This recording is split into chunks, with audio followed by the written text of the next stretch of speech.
Hello,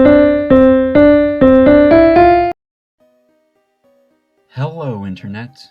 Make sure you keep it down. I'm on the hunt for what us locals call the pink-haired beast. Few people have caught glimpses of this thing, but they all describe it differently. Some say that it could be a sort of shapeshifter. You might be wondering if I have the qualifications for this sort of thing, and I can assure you I do. I've caught hundreds of creatures, and I've got them all right here. Monsters are a common element of video games, often serving as obstacles for the player to overcome. It's important for a game to have challenge, and what better way to do that than to sprinkle a few tough guys around the area. The thing is, many of the monsters you encounter aren't all that scary, so what if they could change from your enemies to your friends in order to assist you in future battles? You can probably think of the most famous example of this kind of game right off the top of your head, but the genre has been around for a lot longer than that. The earliest example I could get my hands on was the Megami Tensei series, starting with the entry on the Famicom. There's this guy who summons monsters with his computer that invade his town, and that's all I can comprehend.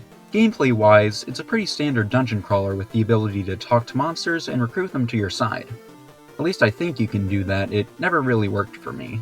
Now, let's not beat around the bush here. Pokemon is definitely the biggest monster catcher out of all of them, and for good reason.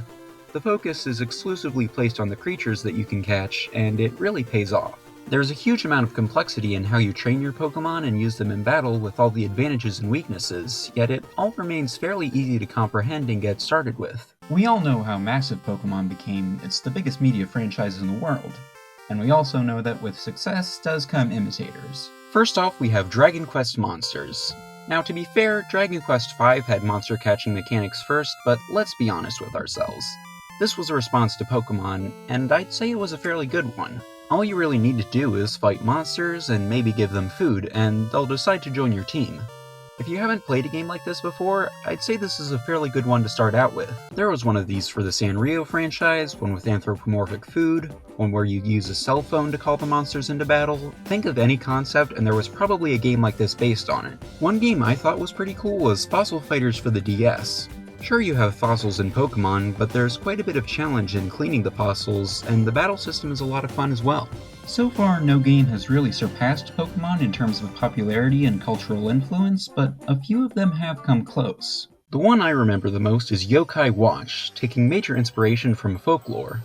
The titular watch is translated well into the mechanics in multiple ways, and the games even have a little bit of voice acting. And finally, we have Pal World.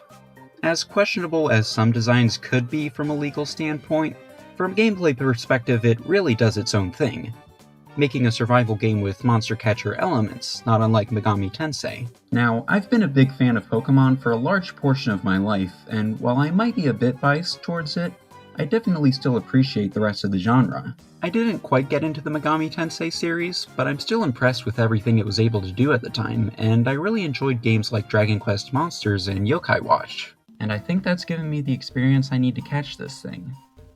Alright, come on out. What? How did it take the candy without touching the ground? Oh! I should have seen this coming.